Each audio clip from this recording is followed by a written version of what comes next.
আজকে শত শত নয়, বরং হাজার হাজার লক্ষ লক্ষ তরুণ তরুণী যুবক যুবতী জেগেছিল রাত 4টা বাজে আর্জেন্টিনা ভার্সেস কেপ ভার্দের খেলা দেখার জন্য। তাদের ভিতরে বিন্দু পরিমাণ এই ভয়টা কাজ করে নাই যে আমরা জীবনে কখনো আল্লাহ তাআলার বিধান ফরজ নামাজ আদায় করার জন্য জাগি না, কিন্তু আজকে একটা গুনাহের কাজ করার জন্য আমরা সারা রাত ধরে জেগে আছি।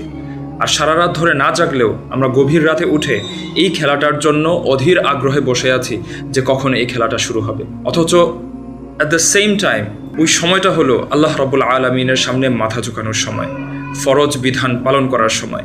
আমরাই সেই মুসলমান যারা ফিলিস্তিনের করুণ অবস্থা দেখে ফেসবুকের মধ্যে মায়া কান্না করি, আমরা তাদের জন্য দোয়া করি, আমরা তাদের জন্য খায়রের দোয়া করি, আমরা তাদের জন্য কান্নাকাটি করি।